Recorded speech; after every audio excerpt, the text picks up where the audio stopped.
Hi friends, in this video we will discuss the entire chapter of interpolation and extrapolation in detail.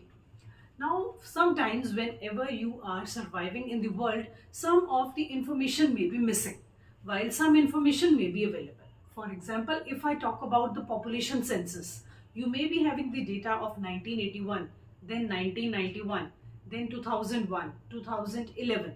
2021, but you may want to extrapolate the value of 2031, or there may be chances that in between 2 years the data is missing.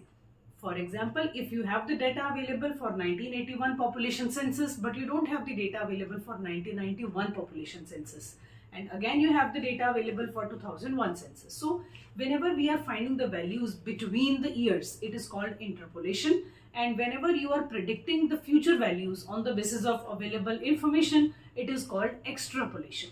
So the methods that we are going to apply for interpolating as well as extrapolating are more or less similar methods. Now there are various methods which have been given by different authors, like binomial expansion method, Newton's method, Lagrange method, graphic method, probabilistic methods. We will discuss all these methods one by one.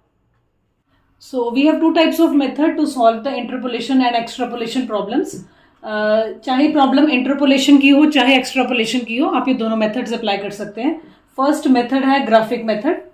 In the graphic method we make use of graph, और उस graph की help से we try to find out the values which are unknown.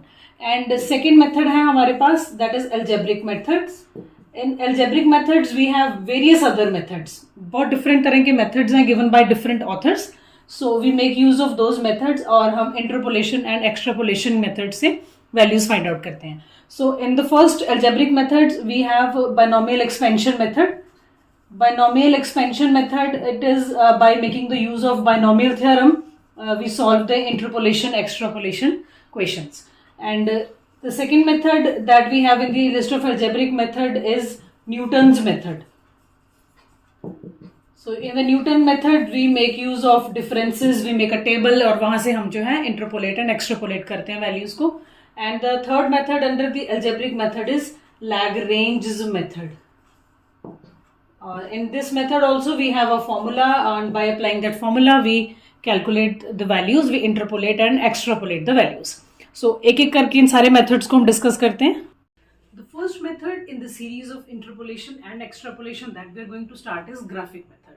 Graphic method is not based upon any formulas. Just you have to plot the values on the graph, and on the basis of available values, wherever our lines are being drawn, we just estimate the value of future or intermediate years.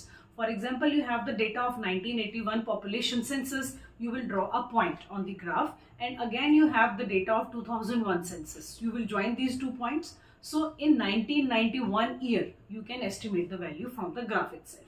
Same is the case with the extrapolation. When you will be predicting the same line, you will be taking this, extending the same line, and you will be able to predict the values. So you have seen सबसे पहला method जो हमने लिखा था, that was graphic method. This is the most simple method, the simplest method from all the methods. You need not do much, but you have to plot all the points on graph. आपको जैसे question में x और y series की values given है, so you have to plot this. We all know कि graph कैसे बनता है. ग्राफ में this is the x axis and this are the y axis. So हम क्या करते हैं, जो सारी ये वैल्यूज हैं इनको ग्राफ के ऊपर प्लॉट करेंगे, and by plotting these values on the graph we just try to find out the values by just applying the method of perpendicular. If like the values of x and y are coming like this, so we will be drawing a line like this, and if in between some value is missing, so if we know the value of x, so just by drawing this perpendicular we can calculate the value of y also. In the same way, अगर आपको y की कोई value पता है and आपने ये perpendicular, ये जो है लाइन ड्रॉ करिए from the values of x and y given, और अगर आपको x की वैल्यू पता है, you can draw a line like this and this perpendicular will be showing you the value of y. So ये जो method है आपको कोई बहुत ज़्यादा accurate answers नहीं देगा, because here we are just estimating the values जो missing है on the basis of the given values. So generally this method is not specifically asked in the question, but जब भी आप theory का question attempt करेंगे तो आप graphic method को भी बीच में show करेंगे.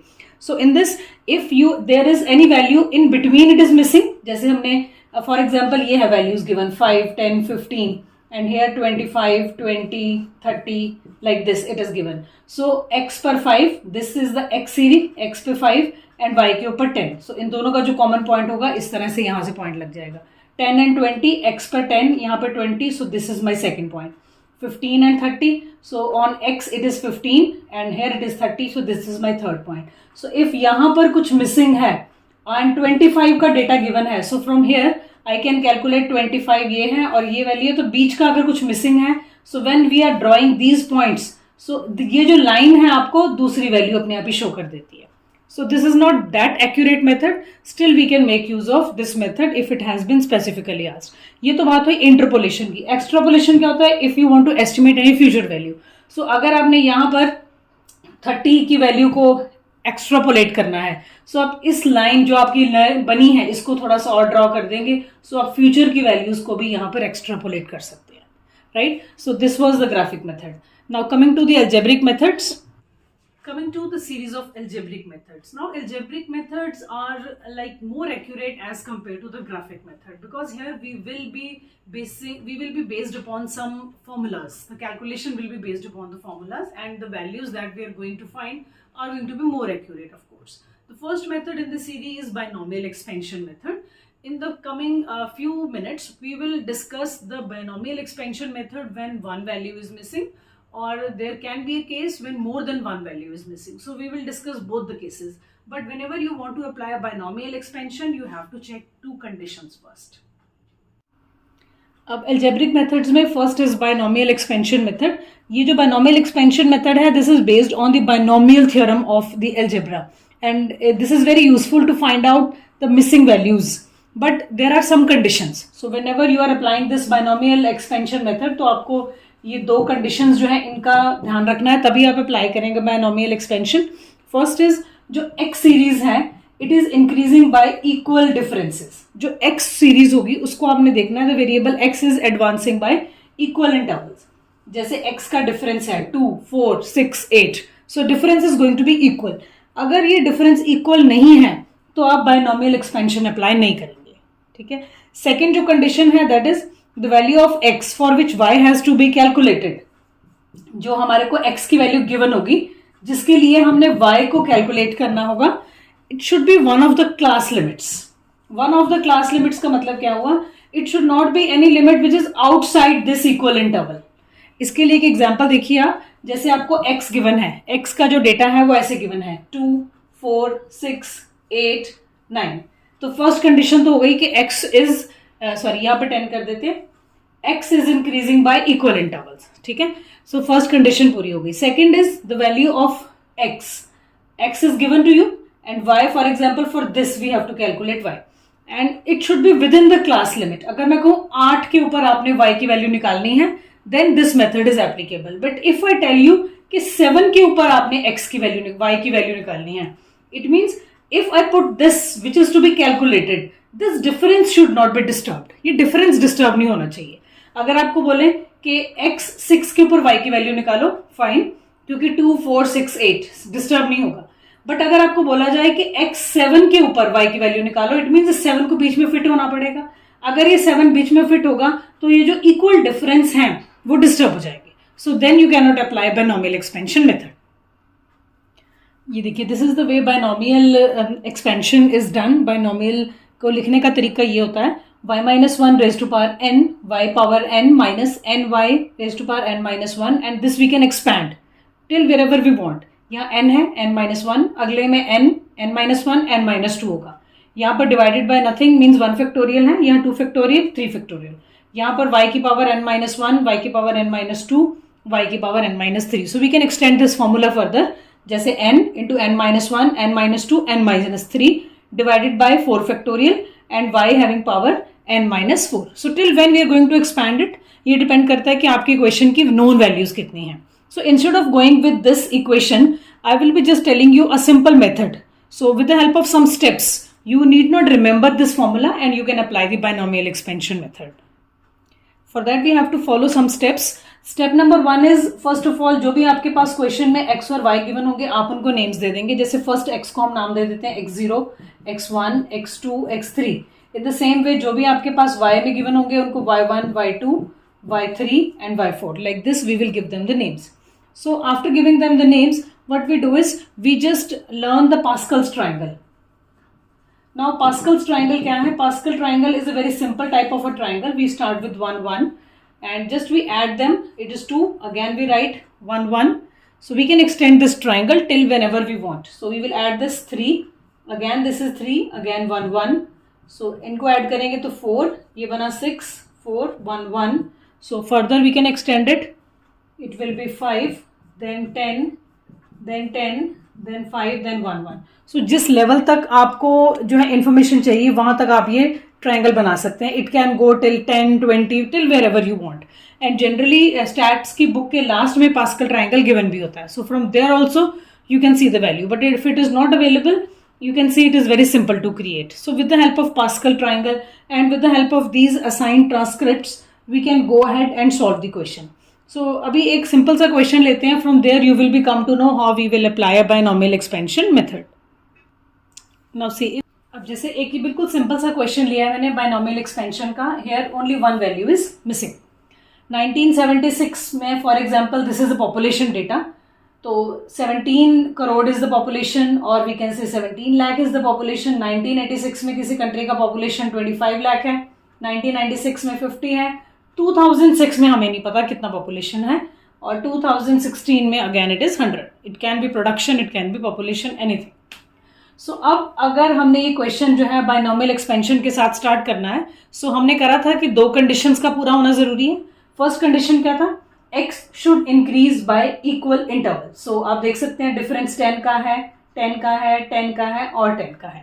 So पहला कंडीशन पूरा हो गया.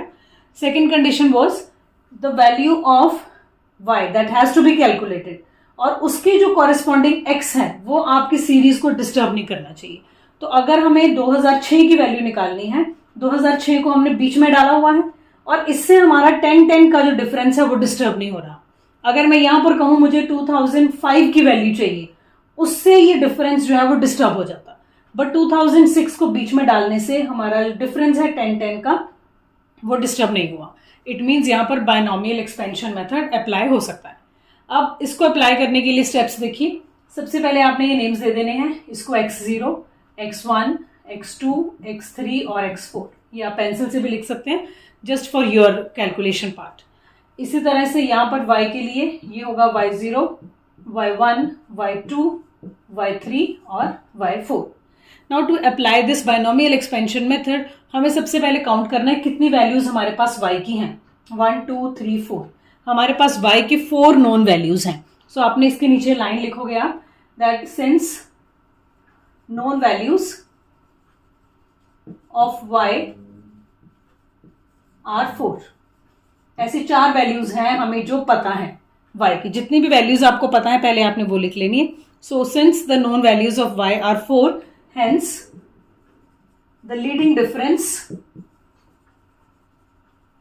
ये आपने इस तरह की लाइन हर क्वेश्चन में जो है अपने आप ही डाल देनी है. So the leading difference will be 0. Which leading difference? आप लिखोगे द 4th लीडिंग डिफरेंस, क्योंकि 4 वैल्यूज पता है. सो 4th leading difference will be 0. अब 4th लीडिंग डिफरेंस 0 है, इसको लिखने का एक शॉर्ट मेथड है डेल्टा 4 0. सॉरी, इसको उल्टा लिखेंगे डेल्टा 4 0. ये हमारे लिए 4th लीडिंग डिफरेंस है जो कि 0 है.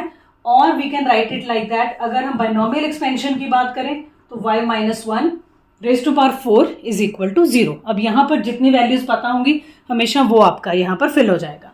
अगर आपको याद हो जो हमने पीछे बाइनोमियल एक्सपेंशन का फॉर्मूला लिखा था वो इसी फॉर्म में था.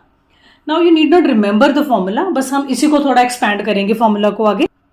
अब इसका नाम बाइनोमियल एक्सपेंशन है तो हमें इस इक्वेशन को एक्सपैंड करना है. एक्सपैंड करने के लिए भी एक सिंपल सा मेथड है y4, क्योंकि हमारा 4th वैल्यूज हमें 4 पता थी तो 4 से शुरू करेंगे. y4 उल्टा चलना है आपने. y3, y2, y1, y0 is equal to 0. सो उल्टा हमेशा 0 पे खत्म करना है. y4, y3, y2, y1, y0. अगला स्टेप है कि इनके साइंस लगाएंगे. हमेशा फर्स्ट को आपने प्लस से ज्यूम करना है, second minus, third plus, fourth minus, अगला प्लस. हमेशा प्लस से शुरू करेंगे, ऑल्टरनेटिवली साइंस डालते जाएंगे. अब ये जो हमने y जो है लिखा है इनके हमें कोफिशिएंट्स भी असाइन करने हैं. ये कोफिशिएंट्स कहाँ से आएंगे? From the Pascal's triangle. जो हमने अभी पास्कल ट्राइंगल सीखा वहां से आपने इनके कोफिशिएंट्स ले लेने हैं। लेट अस सी के फोर्थ लेवल के ऊपर क्या वैल्यूज थी उस पास्कल ट्राइंगल में। पास्कल ट्राइंगल हमने ऐसे बनाया था 1 1 से स्टार्ट करके, टोटल वाज 2, अगेन 1 1, ये 3 था, ये भी 3, 1 1 4 6 4 1, ये फोर्थ लेवल आ गया। 1 2 3 4, हमारे क्वेश्चन में 4 वैल्यूज नोन थी, सो हमने इसको फोर्थ लेवल पे स्टॉप कर दिया। सो वैल्यूज क्या आई हैं हमारे पास 1 4 6 4 एंड 1, ये आप देख सकते हैं 1 4 6 4 1। इसको अब हम इस इक्वेशन के अंदर हम इसको फिल कर देते हैं। सो ये जो वैल्यूज हैं 1 4 6 4 1, 1 लिखने की जरूरत नहीं। अब हम इसको इक्वेशन को कंप्लीट करते हैं। y4 की वैल्यू आप देखो ऊपर टेबल में से y4 was given as 100, -4 y3 की वैल्यू हमें पता नहीं है, सो y3 की जगह y3 +6 y2 की वैल्यू देखो 50 गिवन है, -4 y1 की वैल्यू 25 गिवन है, y0 की वैल्यू 17 गिवन है। सो हमारे पास अब यहां से एक इक्वेशन बन रही है। सो अब हम इन सबको सॉल्व करके we can easily find out the value of y3। So यहां से आएगा 100 + 300 - 100 + 17 is equal to 0। So y3 की अगर हमें वैल्यू कैलकुलेट करनी होगी, सो 4y3 इज इक्वल टू 317 आएगा, और यहां से आप y3 की वैल्यू जो है 317 डिवाइडेड बाय 4 करके you can easily calculate 79.25। So ये बिल्कुल सिंपल मेथड है बायनॉमियल एक्सपेंशन को, अगर आपकी एक वैल्यू मिसिंग है so you can apply this method and solve. अब देखते हैं अगर बायनॉमियल एक्सपेंशन में more than 1 value is missing, sometimes 2 values are missing, तो उन क्वेश्चन को कैसे सॉल्व करना है आपने। सो व्हेन 2 और मोर वैल्यूज आर मिसिंग, तो वो भी हम उसी तरह से ही सारा मेथड लगाएंगे बायनॉमियल एक्सपेंशन का। So when 2 values are missing, so what we do is we put it like this, जैसे हमने पिछले क्वेश्चन में किया, the leading difference we assume it to be 0। और यहाँ पर हमें एक और इक्वेशन बनानी पड़ेगी विद द फर्स्ट। जब हम फर्स्ट लगा लेंगे, फर्स्ट इक्वेशन में लीडिंग डिफरेंस 0 के साथ हम करेंगे एन जितनी हमें वैल्यूज नोन होंगी, फिर हम उसके बाद ये अज्यूम कर लेंगे कि ये वैल्यू आ गई। So next will be the next leading difference again is going to be 0। So यहाँ पर you have to make 2 equations, the how many values are known, based upon that आपने 2 इक्वेशंस बनानी है, और फर्स्ट लीडिंग डिफरेंस पहले 0 लेंगे, then second leading difference को भी हम 0 लेकर then we will solve the 2 equations. ये जब आप एक प्रैक्टिकल क्वेश्चन करेंगे ये मोर क्लियर हो जाएगा। एक प्रैक्टिकल क्वेश्चन लिख लेते हैं। Now see in this question, same तरह का क्वेश्चन है आपका, 2 वैल्यूज हमें यहाँ पर मिसिंग दिख रही है। फर्स्ट ऑफ ऑल वो जो आपने पीछे क्राइटेरिया देखा 2 कंडीशंस का, वो फिर से चेक करते हैं। X is increasing by equal interval, 10-10 का डिफरेंस है। जिस वैल्यू के लिए हम कैलकुलेट कर रहे हैं y को, उसके कॉरेस्पॉन्डिंग x के बीच में आने से हमारी सीरीज डिस्टर्ब नहीं हो रही। दोनों में देखना आपने।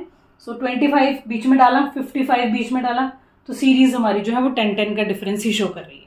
It means we can apply binomial expansion method. Second step भी वही रहेगा, इनके हम नेम दे देते हैं x0, x1, x2, x3, x4 and x5।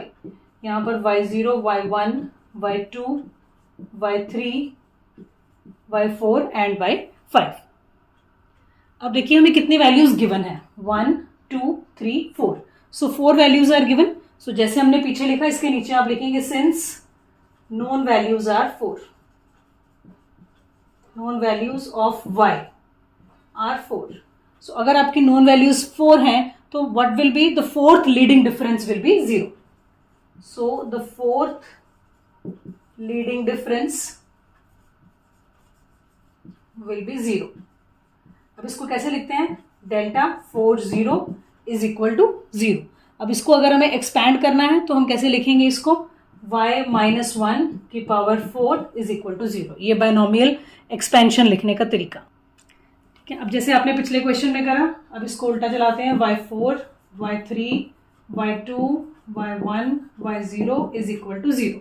अब इसमें plus minus plus minus plus values आपने वही पास्कल ट्रायंगल से देखनी है। सो इसकी वैल्यूज अभी हमने देखी थी, इट वॉज 14641, 14641। इसमें वैसी वैल्यूज डालते हैं। y4 की वैल्यू हमें पता नहीं है, सो y4 माइनस y3 है 15 + 6, y2 है 12 -4, y1 भी नहीं पता एंड y0 इज 7। तो यहां से आप देख सकते हैं इक्वेशन निकल कर आएगी। इक्वेशन क्या बन रही है, -4y1 + y4 is equal to ये 60, 72 एंड 7। यहाँ से हम इक्वेशन एक बना लेते हैं। this comes out to be -19 and you will be giving it name as equation number 1, क्योंकि दो वैल्यूज मिसिंग है तो अभी हमारे पास फर्स्ट इक्वेशन निकल कर आई. Now we have to design another equation to solve the question. अब वो कैसे डिजाइन करेंगे? अभी एक तरह से आपने एक इक्वेशन निकाल लिया, ठीक है. सो आपके पास पहले वैल्यूज y की थी 4, फोर्थ लीडिंग डिफरेंस को आपने लिया 0. अब हम मानोगे हमने एक वैल्यू निकाल ली. इट मीन्स अब हम इसको फिर से एक्सपैंड करेंगे बाय टेकिंग डेल्टा 1 5. बट उसको आपने एक्सपैंड कैसे करना है? y-1 की पावर 5 की तरह, बिकॉज वी आर एज्यूमिंग कि हमने एक पोर्शन जो है वो सॉल्व कर लिया. Now we know the 5 values.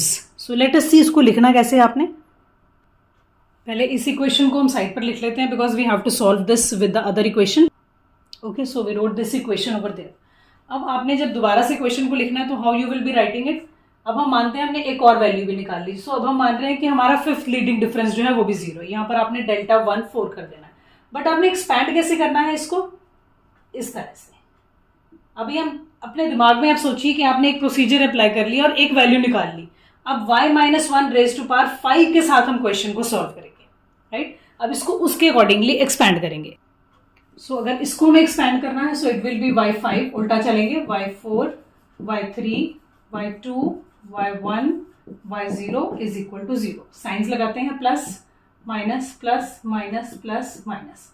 अब ये फिफ्थ लेवल की पास्कल ट्राइंगल की वैल्यूज हमें चाहिए. सो आप एक ग्राफ में बना सकते हैं 1 1 3 3 4 6 4 1 5 10 10 5 1. ये वैल्यूज आ रही हैं आपकी 1 5 10 5 1. इसको यहाँ फिल कर लेते हैं 1 5 10 10 5 and 1. Now we can just put the values. y5 की वैल्यू देखो 24 माइनस y4 नहीं पता हमें 10, y3 है 15 माइनस 10, y2 है 12 प्लस 5, y1 हमारे पास नहीं है माइनस y0 इज 7. अब यहाँ से आपके पास एक और इक्वेशन बन रही है. सो इक्वेशन का फॉर्म क्या आएगा? 5y1 minus 5y4. इसको सॉल्व कर लेते हैं. 20 प्लस 150 माइनस 120 एंड माइनस 7 करके minus 47. So this is our second equation. Just we will write this equation on that side. Now we have got these two equations. अब इनको solve करके हम दोनों values को find out कर लेंगे. Now equate करना पड़ेगा. इस equation को अगर हम 5 से multiply कर दें तो हमें मिलेगा 5 से multiply करके 20/1. ये हो जाएगा 5/4 और ये बन जाएगा -95. सेकेंड इक्वेशन को एज इट इज लिख देते हैं -47. अब 1 + 2 करेंगे क्योंकि ये साइंस पहले ही ऑपोजिट है, ये कैंसिल हो गया. सो ये आ गया -15/1 इज इक्वल टू इन दोनों को ऐड करके -142. सो y1 की वैल्यू है 142 डिवाइडेड बाय 15. सो ये नियर अबाउट आपके पास आ जाएगा 9.47. सो y1 का आंसर आ गया. अब हम y1 के आंसर को इन दोनों में से किसी भी एक इक्वेशन में डालकर y4 का भी आंसर कैलकुलेट कर सकते हैं. और ये हमें मिल रहा है किसी भी इसमें डालकर देख लीजिए आप 18.88. सो ये दो आंसर आपके पास आ जाएंगे. सो बायनॉमियल एक्सपेंशन मेथड को एक वैल्यू मिसिंग है सो आपने एक बार एक्सपैंड करना है. दो वैल्यूज मिसिंग है तो आप सेम इक्वेशन को दो बार एक्सपैंड करके and you can calculate the values. So this is all about the binomial expansion. अगर एक वैल्यू मिसिंग है या फिर more than one value missing है. नाउ नेक्स्ट हम आगे चलते हैं सेकेंड मेथड के ऊपर. Second algebraic method that is Newton's method. The second method in the series of algebraic method is Newton's method. In the case of Newton's method, as it was given by Newton, so that is why it is called Newton's method. Now in this method, we are going to prepare a table of differences and then we will be applying two formulas, and with the help of those formulas, we will be estimating the intermediate values also as well as the future values also we can predict. Now, in a very important point is there. Newton has given four formulas. The first formula is related to advancing equal differences. The second formula is related to backward costs, then forward costs, then divided differences. Important point is that we are going to discuss only one formula here. You can discuss the other formulas also, but this formula that we are going to discuss with you will be applicable in all the questions. And this note has been specifically given in many books that the method of equal advancing that we are going to discuss, it can be applied to all type of questions. So you need not just cram all the formulas of Newton, just learn this formula and you will be able to solve all the questions of Newton. Coming to the second algebraic method, which is known as Newton's method. So to apply Newton's method, again you have to check for two conditions as we have checked in case of binomial expansion method. The first condition is same that we have done in the binomial expansion, that x should increase by equal intervals. It means the differences between the range of x, it should be same. And the second condition is the independent variable x for which y has to be calculated, it need not to be out of the class interval. So x need not to be out of the class interval.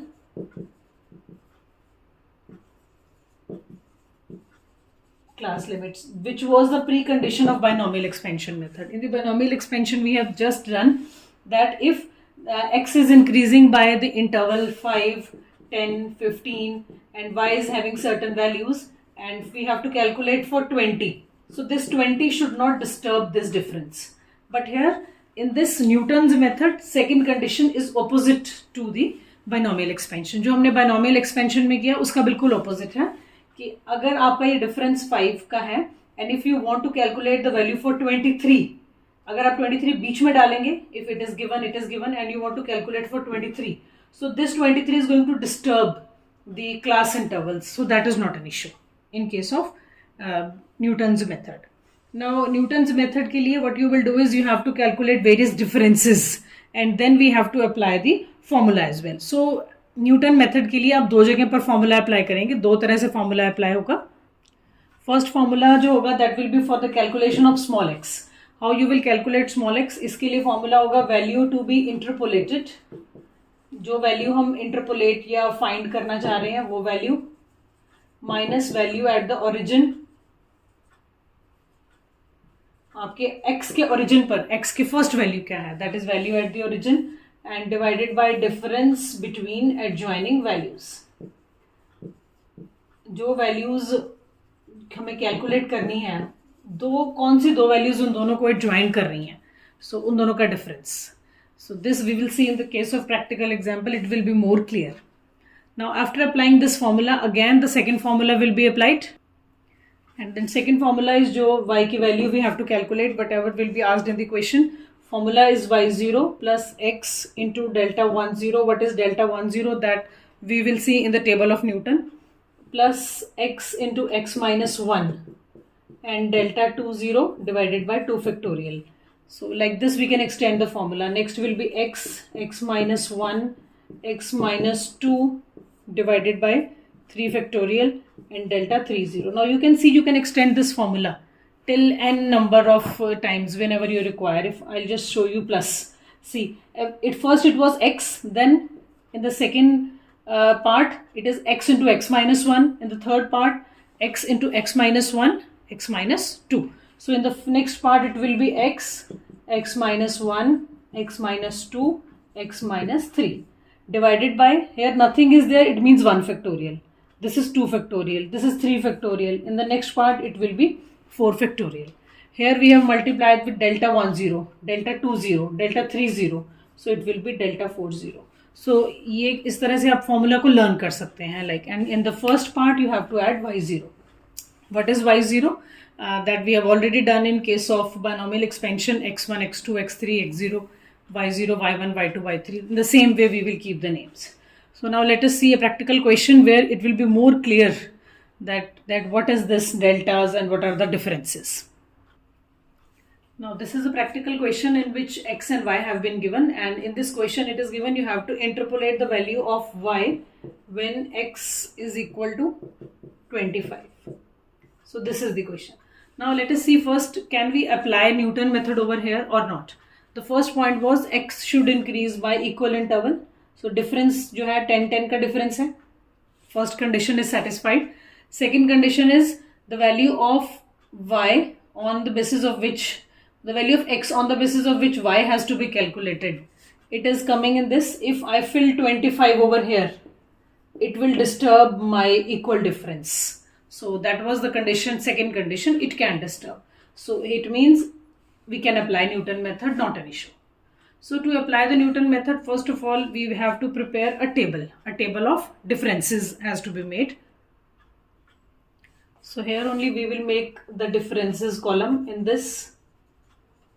So first of all, what we will do is we will give them the names.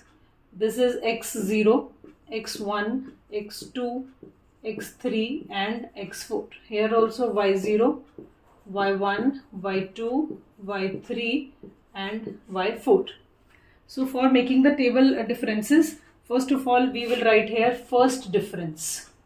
We are taking the first difference. And the first difference column will be named as delta 1. So how we will calculate delta 1? The second value minus first value. 60 minus 50. Positive 10. And you have to write in the center of this. 60 minus 50. Second value minus first value. So it will be 10. Next, it means we can say y1 minus y0. So you can just write it here. Y1 minus y0 we have done. For the next 65 minus 60, it will be 5. So how it has come? Y2 minus y1. For the next, it is 70 minus 65, 5. 72 minus 72. So this is the first column, first difference. And then what you will do is you will give each and individual element its name. Delta 1 0, delta 1 1, delta 1 2, 1 3. This one above is going to be same. Below the things will change. 0, 1, 2, 3. The power is going to be same, delta 1. Second, you will calculate the second difference. And second difference, it will be named as delta 2. Second minus first, same. It means delta 1 1 minus delta 0 1. 5 minus 10. So 5 minus 10. 5 minus 10 will be minus 5. So we will be writing here minus 5. Then 5 minus 5. 0. Center will be this. You have to write it in the center. 2 minus 5. It will be minus 3. So whatever value is coming with its positive, negative sign, we have to write it. Again, we will give them full name. Delta 2 0. Delta 2 1. Delta 2 2.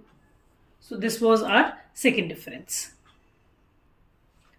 Now going to the third difference, it will be named as delta 3. Again, second minus 1. 0 minus 5. It will be positive 5 minus 3 minus 0. It will be coming on this line. 0 minus 5. Then minus 3 minus 0. It will be minus 3. So now, sorry, this will not be 0. 0 minus 5 will be positive 5. So this will be delta 3 0 and delta 3 1. And again, fourth difference. This is delta 4, second minus first, minus 3 minus 5. It is minus 8. It will come here. It will be delta 4 0. So you have to make this table until only one value is left. Further we cannot calculate. So we will leave it here. Now after making this table of differences, we will apply those two formulas. जो हमने इससे पहले दो formulas लिखे थे, अभी आप वो दो formulas apply करेंगे. So the first formula, calculation of small x.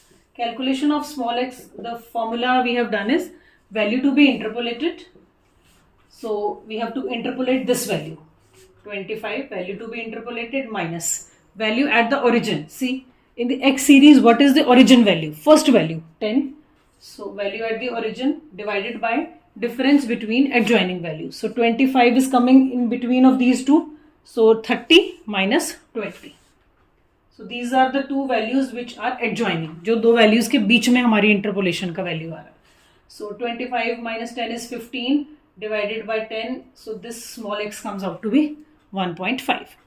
Now we will apply the second formula. So now we have to calculate this y for 25. Y's value has to be calculated. So what was the formula?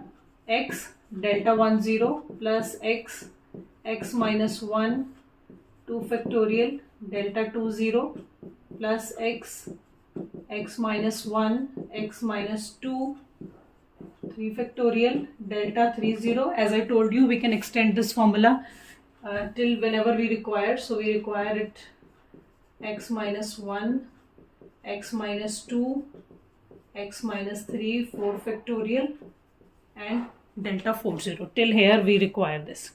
So now let's just put the values and you will get the answer. What is small x? We calculated the value of small x, 1.5. Delta 10, it is there in your table. Delta 10, its value has come out to be 10. Small x, again same, 1.5. Again small x,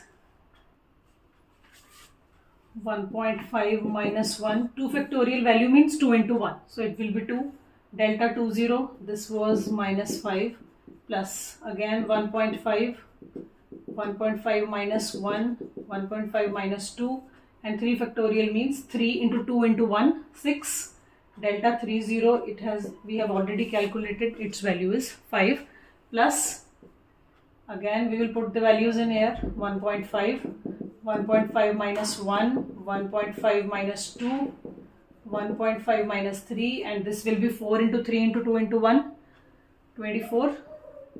Delta 40 value is minus 8. So now when you will solve all these values, then you will be getting the answer, the value of y when x is 25. There was y0 also in this formula. So y0 is 50. So with 50 we will start. So you can make the calculation of this. This will be 50 only, and this will be 1.5 into 10, 15. This will be 1.5 into 0.5 into 5. This comes out to be minus 1.87, and this portion when you will solve, this comes out to be minus 0.313, and the last portion comes out to be minus 0.1875, and the answer is 62.63. It means the value of y at x25 is 62.63. So otherwise Newton has given various other formulas also, but many books states that this method of Newton's method of finite or advancing differences, it is applicable everywhere. So you can solve all the questions from this method. All the questions will be solved. The last algebraic method in the series is Lagrange method. In the Lagrange method, two conditions, similar conditions are there. If those are satisfied, then you can apply the Lagrange method. A very simple formula is there. I will tell you how to remember that formula also, and then you can simply apply the formula and reach at the conclusions. You can find out, you can interpolate, you can extrapolate the values also. This formula was given by Lagrange only. Now the third method in the series of interpolation and extrapolation is Lagrange method. It is a very simple method. Here also there are certain conditions. First condition is x. It may or may not increase by equal interval,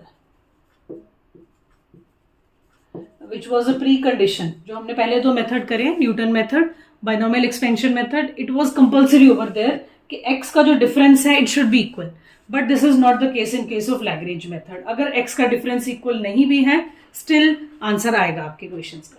Second condition is the value of y, for which the value of y that has to be calculated, it may or may not fall within the class limits of x series.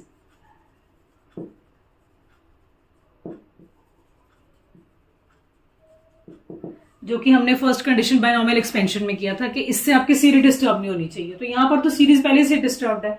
We are saying कि अगर आपका x equal नहीं भी है तब भी काम चलेगा. इट मीन्स y कहीं से भी हो सकता है. It is not compulsory that the value you are calculating, it should fall within the x series. It can be within the x series, it can be outside the x series also.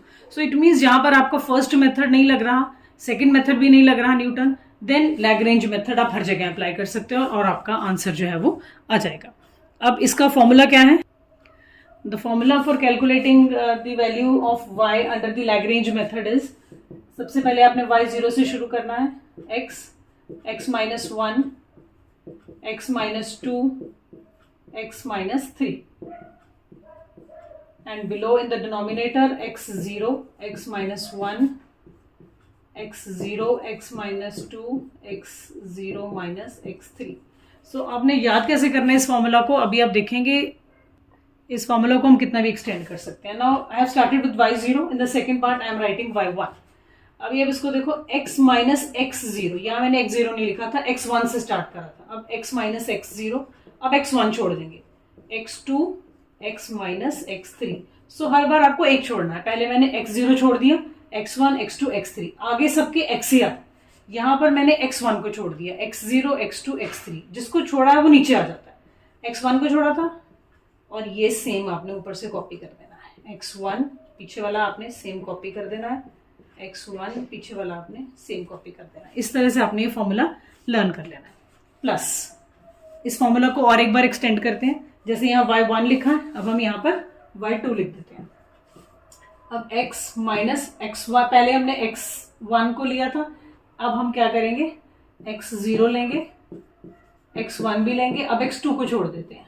ठीक है, अब सीधा x3 पर आ जाते हैं। सो एक एक करके 1 by 1 आपने छोड़ना है। अब x2 को छोड़ा था, सो x2 will come in the denominator, x2 minus x1, x2 minus x3।